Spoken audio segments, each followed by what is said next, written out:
안녕하십니까, 이병헌 리서치입니다. 오늘 우혜영 연구원이 굉장히 초췌합니다. 네. 요새 너무 힘들어가지고 네. 전망 쓰랴 뭐 하랴 또 너무 바쁜 거 알고 있는데 네. 또 최근에 저희 하우스에 스카웃된 친구들이 너무 많아가지고 맞습니다. 마음도 또 다 또 왕창 또 뽑았잖아요 제가. 네. 제가 이렇게 많은 분들이 이 방송만 하고 있는 줄 아시는데 많이 바빠요. 그래서 또 많은 좋은 친구들이 합류했기 때문에 조만간에 이제 보여드리려고 하고 있고, 일단 오늘 이걸 빨리 녹음하는 이유가 뭐냐면 제가 이런 오해를 했었어요. 올해 왜 이번 주에 왜 이렇게 더 셀까? 뭐 잘 사자곤 했지만 네. 연준 때문 아닐까? 그래서 결국 YCC 일드컵 컨트롤에 대한 기대. 네. 내가 어제 우혜연 영훈이 방금 방송 시작 전에 재밌는 얘기를 해줬어요. 보통 기자회견하면 이런 거 얘기 나오면 좀 주춤해야 되는데 더 네. 치고 올라갔단 말이에요. 그래서 일각에서는 풋월이래요. 파월 아니고 풋월이다라고 말을 하는 게 기자회견 어떤 하고 나면은 어. 좀 장이 빠지는 그런 모습을 보였던 적이 좀 있어서 그러니까. 그렇게 말을 하거든요. 네. 근데 내가 갑자기 역시 이제 우리 우혜인 연구원도 이제 프로페셔널하게 느껴지는 게 네. 그런 포인트를 집을 수 있는 게 중요한 거예요. 그러니까 네. 나는 YCC, YCT라고 연준에서 사실 이 용어 차이가 어떻게 되죠? YC는 일드컵 그러니까, 컨트롤인데 네, YCC는 일드컵 컨트롤인 거고요. YCT라고 연준에서 말을 하는 거는 일드 캡 그리고 타겟입니다. 그러니까 캡을 씌우고 어떤 타겟 그 목표 금리를 얘기한다. 뭐 용어는 뭐 근데 하여튼 국채를 잘 해가지고 네. 금리를 통제하겠다는 얘기인데 똑같은 일맥상통한 얘기예요. 사실 이거에 대한 기대감이 저번 주부터 이번 연준에 연준이 있으니까 있을 거다 했는데 어제 또 독특했던 점은 기자회견을 하고도 올랐다는 점. 네. 이 뉘앙스가 매우 중요한 것 같습니다. 그러니까 시장은 굉장히 더 긍정적으로 보게 되는 계기가 되지 않았나. 어떻게 생각하세요? 네, 뭐 네, 저도 그렇게 생각을 합니다. 강요하는 건가요? 예. 제가 요즘 우리 네. 전략팀과 계속 밀어붙여 나는 이러고 있고 전략팀도 뭐까지 체크하다 보니까 좀 그런데 저는 어제 연준 보면서 그랬는데 한번 우리 우혜영 연구원의 생각을 좀 들어볼게요. 네, FOMC 오늘 새벽에 끝났는데요. 정책 측면에서는 변경된 부분이 없었습니다. 기준금리는 이제 0%에서 0.25%로 현재 수준 동결을 했고, 자산 매입 역시도 이제 재무부 증권 800억 달러, MBS 400억 달러 현재 수준으로 유지를 했습니다. 뭐 특이했던 부분이라 얘기할 수 있는 거는 이제 닐 카시카리 총재라고 해서 미니애폴리스 여는 총재가 있어요. 근데 그분이 이제 아기가 오늘 출산하는 날이어가지고 그래요? 네, 회의를 못 참석하셔가지고 이제 대신에 몇 살이신데요? 네 젊으세요. 좀 머리 좀 이렇게 없으신 분이시긴 한데 네. 젊으세요. 닐 그래요? 카시카리 총재 도비시한 분으로 알려져 있으시죠? 천재인데 네. 지금 얘기를 네, 젊으십니다. 그래서 뭐 그런데 많이 이제 실수할 뻔했어. 네. 와이프가 어린 건 지금 할 뻔했는데 그건 아니고. 네, 뭐 그렇게 들었어요. 알았어. 출산하러 가셨다고. 그래서 언급하기 쉽다고. 네, 샌프란시스코 여는 메리 데일리 총재가 대신 참여를 해서 참여를 했고요. 만장일치로 결정을 했습니다. 정책 결정은. 그래서 아무튼 시장의 예상대로 정책은 동결을 하고 기존의 스탠스를 유지하는 대로 종료가 됐습니다. 다만 주목할 부분은 크게 두 가지였지 않았나 판단을 하고 있습니다. 첫 번째로는 일단 미국 연준이 바라보는 미국 경제에 대한 평가가 다소 톤 다운됐던 점. 두 번째로는 이제 앞서 이제 전문님께서 말씀하신 것처럼 이제 자산 매입 관련한 논의가 있었다라고 언급했던 점 두 가지였던 걸로 보이는데요. 일단 연준 파웰 의장은 이제 경기에 대해서 일단 뭐 1분기, 2분기 이후에 3분기까지 지금까지 예상보다 더 강한 회복세로 경제가 좋아지는 그림을 보였다라고 평가를 하긴 했습니다. 하지만 이제 연준이 바라보는 이제 경기 상황 평가 그 문구를 보시면은 지난 9월 FOMC 대비해서는 조금 긍정적으로 평가는 좀 줄어들었다고 생각을 합니다. 그렇죠. 네네. 그래서 지난 9월에는 대부분 뭐 회복세를 보이고 있고 이제 그렇게 반등세를 확실히 보였다라고 언급한 반면 이제 이번에는 그냥 그런 상태가 유지되고 있다 정도로만 이제 평가를 하고 그래프 있어서 보면서 잠깐 더 직관적으로 보여줄까요? 이제 화면에 우리가 볼 수 있으니까. 그래서 이 페이지 보시면은 이 페이지에 보면 그 데이터를 해놓으셨는데 이 그림 네. 넘어가네요. 그러니까 뭐 모든 네. 데이터를 넣어놓진 않았지만 그래도 예. 언급된 데이터로 넣어놨는데 첫 번째로는 이제 개인 소비 지출에 그쵸. 대한 얘기가 있었어요. 그래서 개인 소비 지출 보시면 내구재, 비내구재, 서비스 이렇게 세 가지로 분류를 할 수 있는데 이 가운데 내구재 부분이 크게 상승을 했습니다. 그림 1번 같은 경우는 MOM 전월 대비해서의 상승률이고요. 두 번째는 전년 동기 대비 이제 YOY 상승률인데 내구재만 이제 지난 2019년 수준보다도 상회하는 수준의 지출이 나오고 있어요. 왜 그런 것 같아요? 네? 왜 그런 거예요 이게? 내구재요? 그러니까 네. 내구재에 보통 뭐 글쎄요, 뭐 자동차나 뭐 집 이런 되게 오래 쓰는 상품들을 많이 하는 건데 사실 이거 소비 지출 차지하는 비중이 크지가 않아요. 그러니까 10%밖에 안 돼요. 예. 10%가 되고 나머지 이 비내구재가 30%, 서비스가 70% 정도 돼서 내구재 가격 이 지출 이 금액 자체도 좀 적은 편입니다. 그래서 뭐 좋아지고 있는 거는 맞아요. 내구재 측면에서 좋아진 건 맞지만 이 서비스 측면의 회복이 나와줘야지 전반적인 이제 미국의 소비가 좋아졌다라고 말씀을 이제 드릴 수가 있는 부분이라서 네, 내구재가 이른다는 게 제가 받아들인 거는 이게 좀 오래 그러니까 내구 오랫동안 들고 갈 수 있는 거잖아요. 네. 뭐 TV 뭐 이런 것들 아닌가요? 뭐 자동차 뭐 그런 것도 포함이 돼요. 우리가 팔아먹는 거 자동차, 아닌가요? TV 이런 거. 우리가 팔아먹는 거잖아요. 네, 맞아요. 네. 그래서 저는 이게 미국이 굉장히 견고한 게 우리한테 나쁜 건 아니지 않나요? 그렇죠. 좋죠. 이렇게 얘기하고 수요가 싶었던 예. 예, 알겠습니다. 그런 내구재가 부분 유효한 것 비중은 같고요. 적지만 네. 상당히 우리한테는 중요한 소비. 그러니까 맞죠. 이런 상품들은 이제 미국 말고 다른 국가, 우리 네. 같은 국가들 수출을 하는 경우가 또 있기 때문에 이런 부분에 수요가 견고하게 올라오는 거는 그렇죠. 이제 뭐 미국의 내수나 뭐 미국 내부적으로 서비스가 좋아지지는 않더라도 이제 대외적인 뭐 수요나 맞습니다. 이런 수출 측면에서 좋아지는 이제 그림이 저는 나올 수 어제 있는 미국 이거 거고요. 보면서 미국이 굉장히 견고하구나. 우리가 팔아먹을 수 있겠다 생각이 들어가지고. 네, 그렇죠. 뭐, 네, 그렇습니다. 그리고 이제 고용 부분에서도 말씀드릴 수 있는 거는 이제 뭐 3월, 4월에 다 포함했을 때 이제 비농업 부분의 감소, 실업자 수가 이제 한 2,200만 명 정도가 됐습니다. 근데 이제 이후부터 5월부터 이제 조금 회복이 되고 있는 모습을 보이고 있는데 전체적으로 한 1,100만 명 정도가 회복이 되고 있어서 약 절반 가량은 이제 돌아갔거든요. 일자리로. 그러네요. 네. 근데 제가 지난번 녹음 때도 말씀을 드렸던 것 같은데 실업률이 떨어지고 있는 것도 맞습니다. 다만 내부를 조금 더 상세하게 보시면은 이제 보통은 경기가 좋아지는 그림 또는 경제가 회복되는 그림을 생각했을 때 임시직 일시해고가 줄어들고 임시직 연구해고도 같이 줄어들어야지 경기가 좀 좋아진다. 뭐 경기가 고용 상황이 나쁘지 않다라 평가를 하는데요. 보통은 근데 지금 같은 상황에서는 이제 임시직 일시해고가 줄어들고 있는데 이 임시직 연구해고가 증가하고 있습니다. 그러니까 제가 해석하는 거는 이제 일시적으로 해고됐던 부분들이 진짜 원래 있던 일자리로 되돌아가지 못하고 아예 영구적으로 해고가 되어버리는 상황이지 않을까라 판단을 하고 있어서 실업률이 줄어들고 있는 건 맞지만 실질적으로 실업자 이제 평가를 했을 때 연구 해고자가 증가하는 거는 긍정적인 그림은 아니다라 보고 있어서요. 그러네요. 이제 연구해 보니까 이게 저번에도 지적하셨던 부분. 네, 그것들이 아직까지도 이어지고 있는 모습 보이고 있고요. 제가 연간 전망 이제 다음 주에 나올 예정인데 거기로 이런 내용 다뤄놨습니다. 근데 거기서는 이제 과거 2008년도 금융위기 때 있잖아요. 그때 이제 고용 그림도 같이 그려놨어요. 그거 보시면은 이해하시기 쉬울 것 같고요. 아무튼 그러한 부분들에 있어서 아직 경제 이제 지표상으로는 회복세는 보이고 있지만 경제가 2020년 초 작년 대비해서는 여전히 그 수준을 하회하고 있는 수준이기 때문에 이제 좀 더 이제 회복이 돼야 되는 상황이고요. 파웰 의장 역시도 이에 대해서 말씀을 하신 거는 조금 더 경제 활동이 이전 수준으로 돌아가기까지는 시간이 걸릴 것이다라고 말씀을 하셨습니다. 그러면서 이제 완화적인 통화 정책뿐만 아니고 재정 지원도 좀 더 나와야 된다라 강조하셨고요. 그래서 앞서서 말씀드렸듯이 이러한 코로나19 확산이라든지 뭐 가계저축 소진 같은 이제 경기 하방 리스크가 높아지는 상황에서 이제 파월 연준 의장은 조금 더 재정 지원책이 필요한 시점이 아닌가라 평가를 하고 있다라고 보시면 될 것 같고요. 두 번째로는 이제 파월 의장이 또 어떤 언급을 했냐면 지금 이제 연준의 할 수 있는 조치, 정책 수단이 다 아직 고갈되지 않았다. 탄약은 남아 있다라고 언급했습니다. 제가 좀 긍정적으로 본 부분이에요. 왜냐하면 네. 뭔가 지금 미국 대선이 아직 좀 서로 이런 상황에서 네. 연준이 그 기간 동안에 자기 할 일을 해주겠다는 의미로 좀 받아들였는데 네, 저도 그렇게 생각을 네. 하고 있습니다. 그러니까 무슨 변동성이 생기더라도 연준이 뭐 손발을 놓고 있는 게 아니고 그쵸. 뭔가를 해주겠다라고 얘기를 한 거라고 생각하시면 될 것 같아요. 재정 정책은 좀 내년 초에 가야 나올 수 있잖아요. 어떻게 보면. 그렇죠.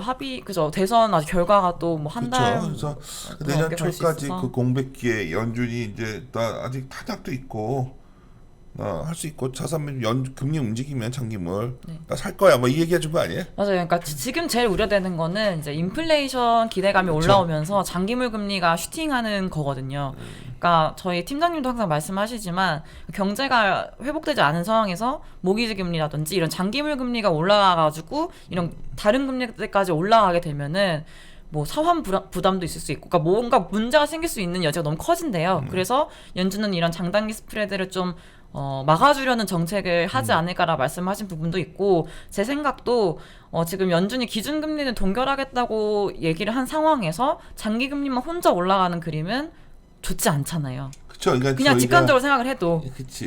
그래서 이걸 갖고 이제 신유호 팀장 최강익하면서 계속 얘기하는 네. 부분인데 우혜영 연구원은 이제 뷰가 중요한 거예요. 이제는 더 이제 자기 역할을 네. 해줘야 되니까. 근데 이제 지금은 막을 수 있는데 내년에 하반기 가서는 만만치 않겠다 생각을 우리끼리는 하고 있는 거고. 네. 근데 당장은 이번 주에 이 기대를 많이 했었거든요. 그래도 파웰이 이 말을 해줘야 된다는 생각이 있었는데 네. 어제 굉장히 교과서적으로 해준 것 같아요.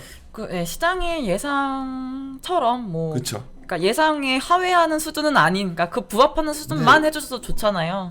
그 정도 해준 것 같아요. 해줬는데 네. 아까 우혜영 연구원이 이제 많이 늘었다는 게 네. 시장의 기대 수준이 이상이냐 아니냐를 우리가 어떻게 판단하는 거냐면 뭐 우리가 녹음하는 거지만 내가 시장에서 느낀 경험으로는 아까 딱 나한테 지적해준 기자회견 때 같은 때예요.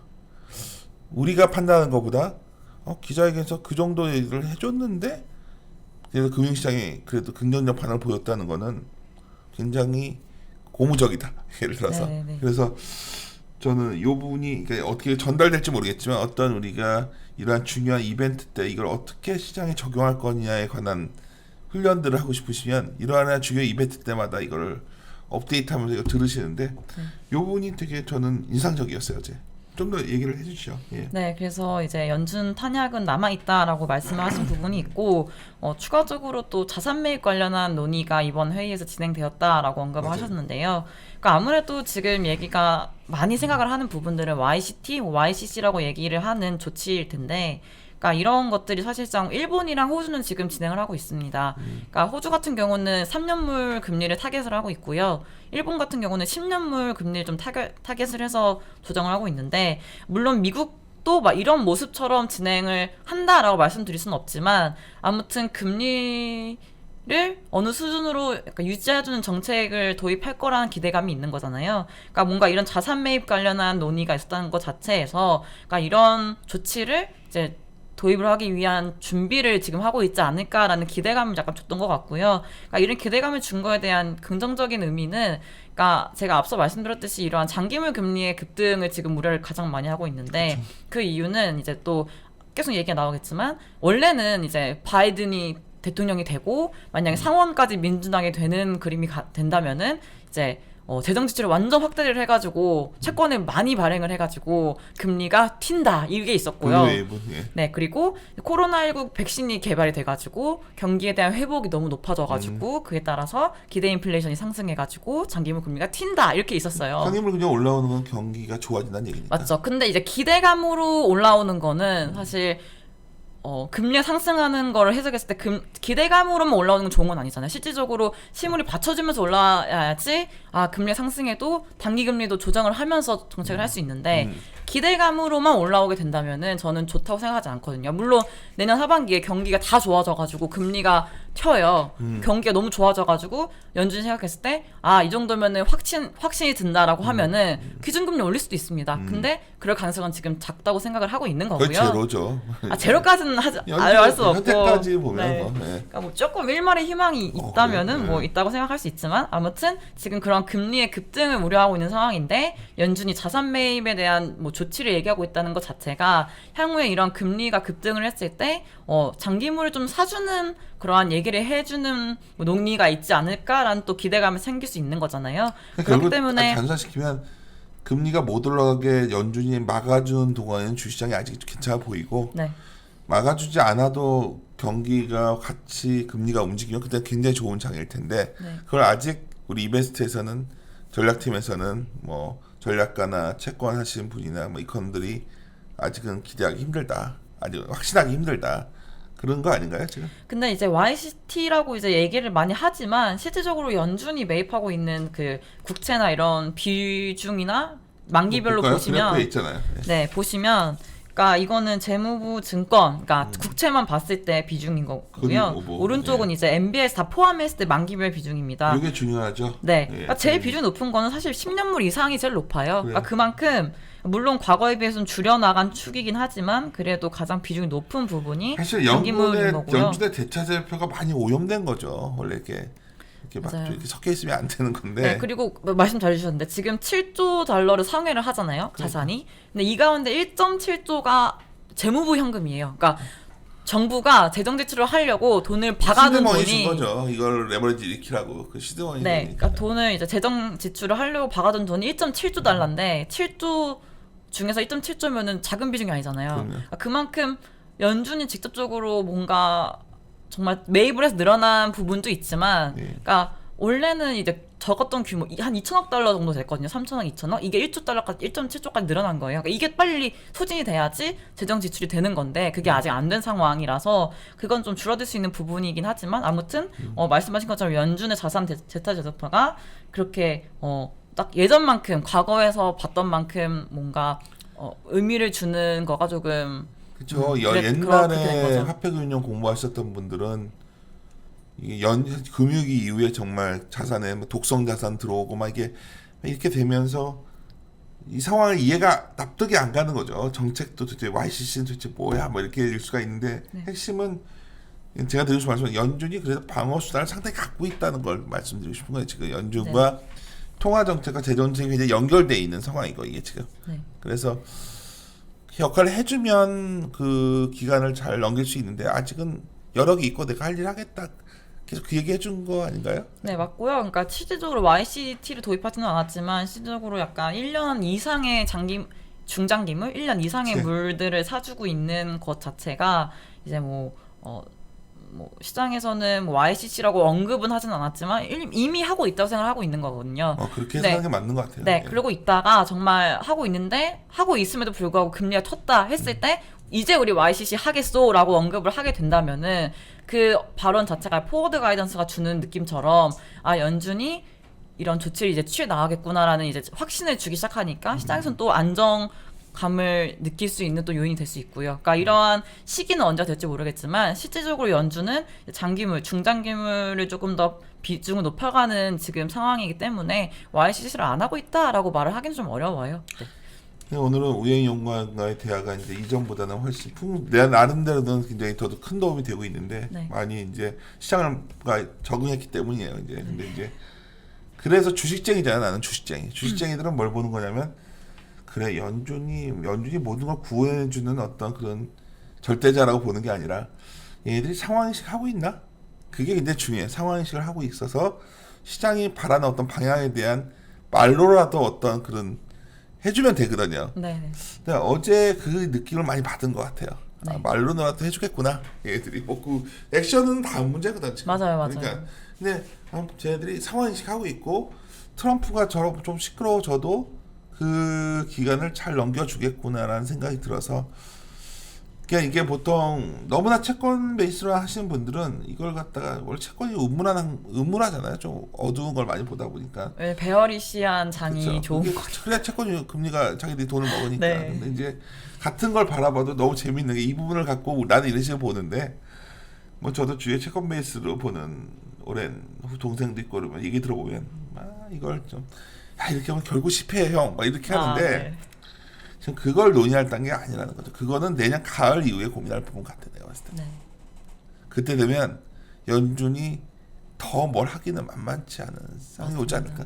맞아요. 사실상 연준이 할 수 있는 조치가 뭐 많이 남아있다고 얘기는 하시지만 제한적이라 생각을 합니다. 그래서 재정 정책 가야 되는 거고. 그러니까 네 맞습니다. 계속 이제 파웰 의장뿐만 아니고 다른 위원들도 재정 역할의 그 중요성을 계속 언급을 하고 있거든요. 그러니까 이거를 뭐 그냥 나쁘게 해석을 하자면은 이제 우리 할 거 없으니까 너네가 좀 맞아요. 해줘라고 공을 넘겼다라고 생각을 하고 있습니다. 만약에 네. 오늘도 그냥 온니 어차피 이제 의회에서 해줘야 돼 하고만 파리 이런 데 갔으면 약간 시장이 에이씨 했을 네, 텐데 그러실 수 있어요. 나 할 수 있어. 나는 있으니까 너희들 이동안에 너희들이 이제 잘 합의해가지고 의회에서 재정정책 준비해. 그 동안은 내가 해줄게. 그러니까 시장 그래 오케이 한번 달려볼까 이러는 것 같아서. 달려볼까? 왜냐하면 돈이 많으니까. 네. 그래서 어제 저는 이게 그래서 오늘 아침에 꼭 녹음해야 되겠다 생각하는 게 이게 이제는 우리 일원 청취자분들도 야, 선생님은 연준 금리 올리면 뭐 빠지고 뭐 그런 선거 넣고 그런 거 하지 말고 좀 연준은 옛날부터 연준 위원들 한마디 뭐부터 패드 와쳐라 그래서 연준이 무슨 생각 갖고 그걸 파헤치는 게 장기 전망할 때는 결국 장기 금리와 기업 실적 기대값 두 거를 파악해 우리가 할 수 있는 건데 네. 이벤트가 연준이거든요. 어제 같은 날. 네. 그래서 굉장히 집중해서 이거를 판단하셔야 돼요. 근데 이거를 채권의 시각에서만 보셔도 안 되고 주식의 시각에서만 보셔도 안 되는데 그래서 같이 고민해야 되는 겁니다. 저는 굉장히 유리한 점이 이렇게 동료들이 같이 고민해주고 있기 때문에 저는 방금 전에 약간 정리가 다 됐어요. 네. 왜냐하면 잘 몰랐던 게 뭐였냐면 어제 왜 더 치고 나갔지? 내용이 평이했거든. 네, 맞습니다. 내용이 별거 너무 없어요. 평이했거든. 네. 내가 그래서 뭐야? 이거 어디 왜 저도 이랬지? 그 통화 정책문 이거 읽는데 너무 똑같은 거예요, 지난번 거랑. 그래서 또 너무 똑같네 하고 이제 다 보고 기자회견을 들었는데 이제야 좀 왜 장이 아까 나한테 올랐구나라고 우영이 얘기하는 아이디어를 준 게 기자회견 중에 더 올라갔습니다. 이렇게 이제 초췌해서 피곤한 거거든. 그거 밤새 그거 해가지고 밤새 이게 굉장히 간단치 않게 그걸 직접 현장에 있는 감이 있어야 이게 이해가 가는데 네. 기자회견을 보니 지금 그 중에 올랐다. 저는 그게 의미 있다고 봅니다. 지금 제 주관이에요. 그래서 평이한 어떤 연준의 이번 연준이었지만 사실 이벤트의 어떤 반응을 놓고 본다면 포지티브하는 게 더 많았지 않았나. 주식시장에는. 주식시장에는 네. 채권은 혼조세 쟁이란 그냥 표현 많이 쓰는데 그랬어요. 주식쟁이 채권 네. 채권쟁이들은 뭐야 이거 시시해요 이럴 거야 사람들이. 그치? 재밌네. 네. 난 이런 거 저도요. 재밌어 하는데 모르겠어요. 저 재밌습니다. 너무 종목 얘기만 또 좋아하시더라고. 근데 사실 이런 게 여러 가지를 내포합니다. 네. 이것도 연결되겠다. 아까 우리가 오리나연구 현대백화점을 녹음하고 갔는데 네네.